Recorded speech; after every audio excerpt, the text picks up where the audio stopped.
Yeah, yeah. Look at me, I'm on. Yeah, look at me, I'm on.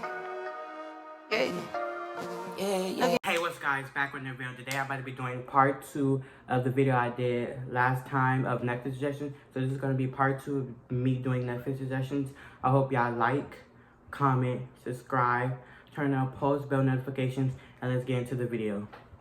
Guys, I have my iPad here, and my iPad has like the whole list of all my Netflix suggestions. I have 10, and they're all right here on my notes on my iPad. So I'm about to get into the first one. So the first Netflix suggestion is Bros Are the Magical Things. So I really think y'all should go watch it.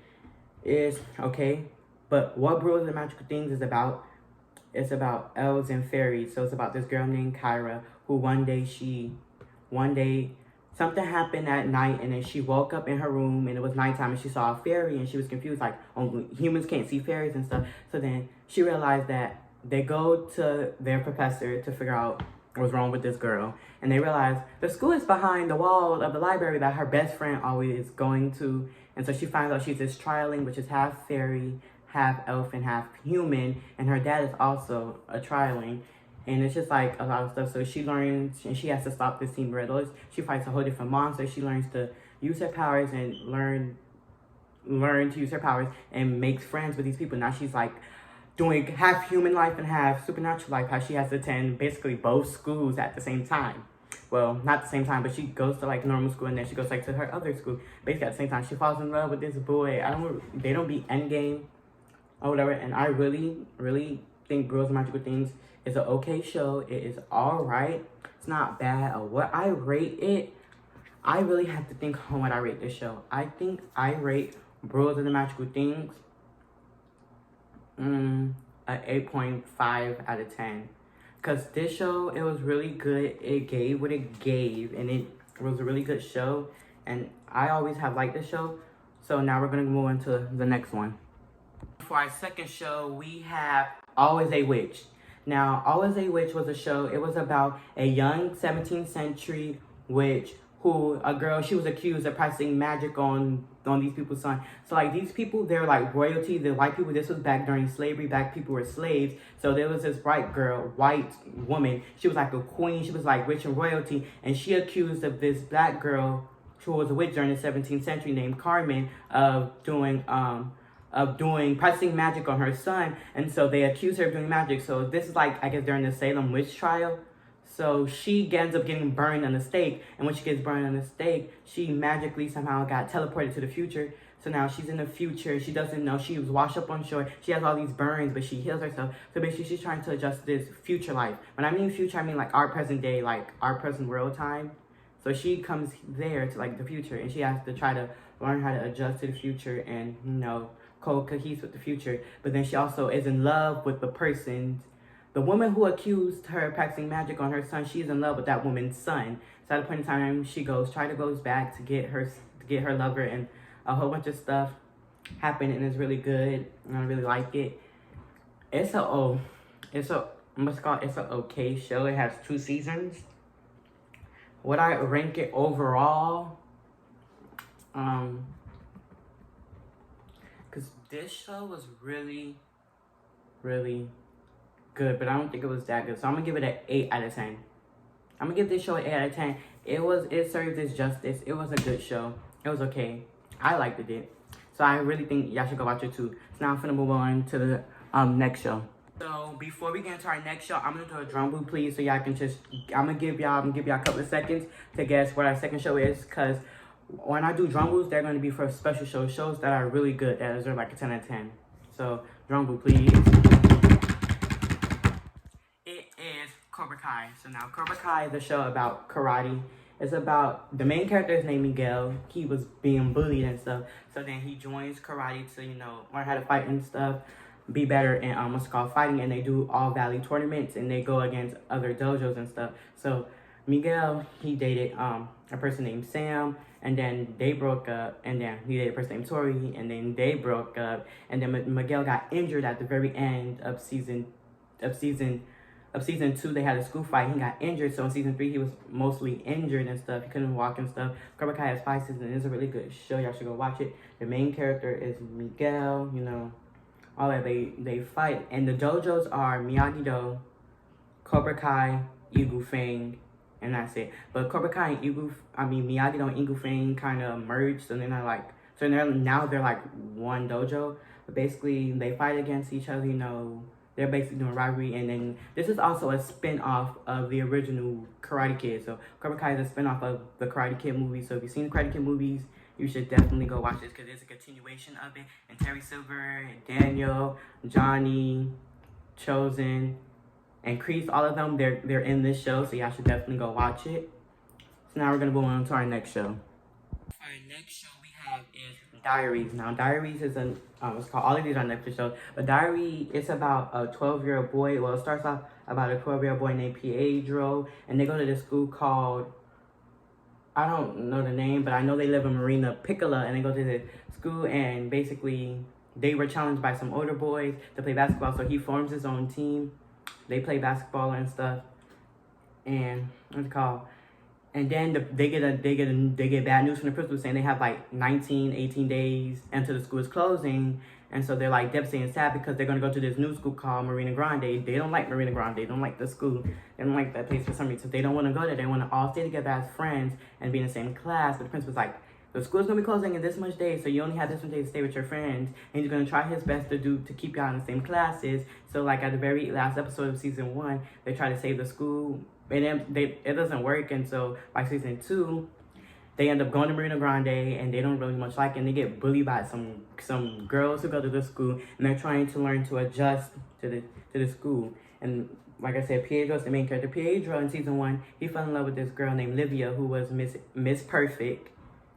She was Miss Perfect, and he fell in love with her, and then her ex-boyfriend sent her like a voice message to her saying that the only reason why Pietro is dating her is because of a bet. So when she finds out, she ends up breaking up Pietro. So by season 2, she's in this like emo kind of phase now.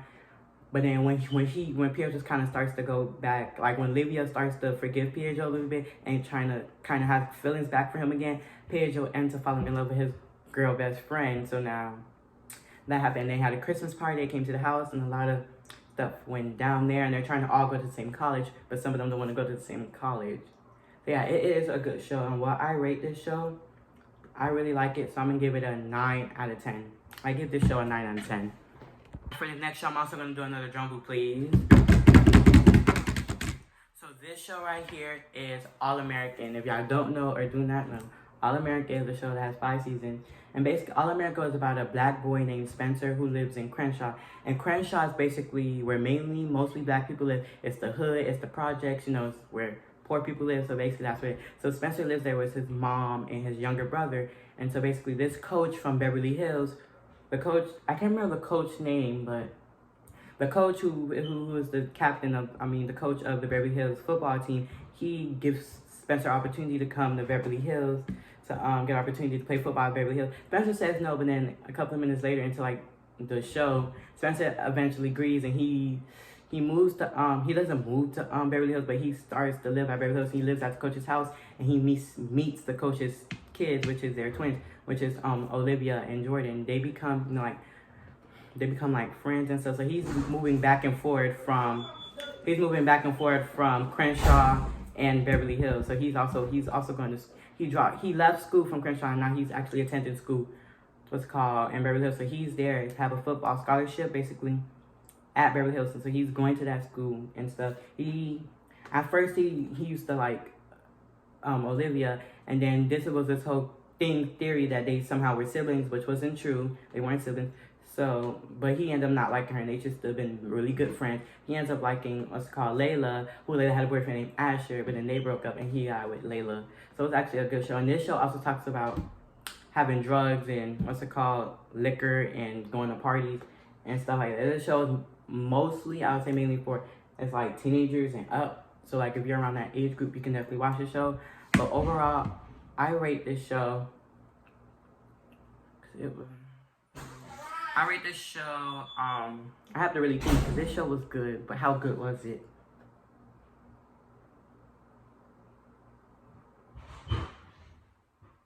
I rate this an 8.5 out of 10 because All American is really a good show. Y'all should go watch it. It was really a good show. So I think All American gives an 8.5 out of 10. Now I'm going to move on to our next show. So for our next show is we have On My Block now. Y'all know On My Block is a very good show. On My Block is basically about teenagers who have to learn how to kind of like survive a little bit at at school a little bit, and it has gangs and stuff. What else does On My Block have? Cause I can't remember. I don't remember what else On My Block has. Like, okay, so there's one thing in the show, they found this money called Woolaroo money, and they have to basically look to go find it and stuff. And the grandma's like helping the kids and stuff, kind of like look for this money. She tells them information about that she knows, and the main characters are like Ruby, Monse, Jamal, and Caesar. And Ruby falls in love with his cousin Olivia. And then there's this character named Jasmine, Jasmine is just a very funny, weird, outgoing, extra character. She do the most sometimes. Not like the most, but she be acting extra and obnoxious and crazy. And Jasmine is very obsessed with Ruby, but Ruby doesn't really like him. Ruby likes his cousin, but later on, his cousin ends up dying at her quinceañera, which is her expanding birthday party. So she ends up dying at her birthday party, and so everyone's sad and stuff. They do a little memorial and no funeral. And then later in the seasons, Ruby and Jasmine do end up dating. And Jamal is kind of like this nerdish kid, and he claims at a point in time, him and Jasmine were fighting to be the leader of their group, like their friend group. Jasmine's not really their friend, but later on, she really becomes a part of their friend group. Like, they know her and stuff. She tries to insert herself into everything. Like, she tries to put herself in like the business and the conversation when she really don't be. And Jasmine be doing the weirdest things. Like, yeah, I should really go. Jasmine be doing the weirdest things. One thing she did, the bathroom was occupied, so she go pee in the sink. Yeah, I don't know. But Jasmine is one of the weird characters. Jamal is nerdy. Ruby is probably flirtatious. Monse is actually in love with Caesar, but at the beginning of the show, she didn't tell nobody that she was in love with Caesar because it was a secret. But then a whole bunch of drama actually goes on between the friend group that has something to do with Caesar. But this show was really good. I really like it, so I'm also giving this show an 8.5 out of 10. Next up, we're going to get a drum roll, please, for this show. Drum roll, please. This show is Legacies. Now, I couldn't just come on here without talking about the Vampire Diaries, and I'll also talk about Legacies. Legacies is a very underrated show. Legacies is it follows the continuation of Hope Michelson, who is the daughter of Niklaus Michelson and Haley Marshall. So, Hope attends the Salvador School for the Young and Gifted, and basically the school has werewolves, vampires, and vampires, and witches. But a lot of people say they like the Vampire Diaries, they like originals. But when it was time for Legacies to come, they say Legacies was too mystical, too magical, because Legacies has Phoenix. Suppose they have fairies, they have gods. People say this show was just too mystical, magical. Me personally, I didn't care, because it was really there was only one Phoenix in the show, it was only one fairy, and it was like multiple gods. But I didn't care about none of that. I really liked this show. This show was really good. I know it wasn't better than the original or Vampire Diaries, but it was still a good show. I liked it. I don't know why people hate it. And one of the most underrated characters from this show was Cleo. Cleo Swan is one of the most underrated. She was a girl from the 14th century. And basically she's a witch, and then they have to fight all these monsters and stuff. And the only way to fully destroy this monster, the source of the monsters, to stop all the monsters coming, is for Hope to activate her full tribrid mode. So she has to go in full tribrid mode to destroy this monster. They also get into a fight with a god. It's a lot of stuff going on. This show is good, and the characters are like, you got Lizzie, you got Josie, you got Hope, you got Cleo, you got Alaric. Caroline ends up coming in like the end of the show, and she becomes a new headmaster. This show is really good. Personally, what I would rate this show is, because this show actually is good. Like, I'm not going to hate on the show. It is good. Y'all should really go watch Legacies. Like, Legacies is a very underrated show. Most people I feel like hate Legacies. Me personally, I actually like Legacies. So what I'm going to give it is an 8 out of 10. I give Legacies an 8 out of 10. So for our 8th show, we have Julie and the Phantoms. Now, Julie and the Phantoms, it was a mid show. It wasn't my personal favorite. I feel like I still should recommend y'all to go watch it, but like, it wasn't the best. Julie and the Phantoms is basically about these 3 boys. They were all in one band, and then one night they got they ate hot dogs from someone's car. They were selling hot dogs at the back of their trunk of the car. When they ate the hot dogs, they ended up dying. So then somehow they got teleported a little bit to the future. So now their ghost is in like our present day. Their ghost is in our present day. So now they're living as like ghosts in our present day. And then they used to be best friends with this girl, and I guess she had a family, she had kids, and they end up creating a band with that girl's daughter. And then she basically sings the only way the real world, like other people can see those ghosts is when they sing together. So when they combine their music together, when they sing as a band, that's when people really could see them. But other than that, they're ghosts and stuff. This show wasn't the best. It was alright. By the end of the show, I think they disappeared. They're ghosts like she can no longer see them, like they no longer in ghost form. This show was made. It was alright. Me personally, it was okay. There were some shows there's definitely shows I put on this list that are way better than this show. But what I overall give this show is a 6 out of 10. 6 out of 10. I really think this show is a 6 out of 10 material. So we're going to move on to our 9th show.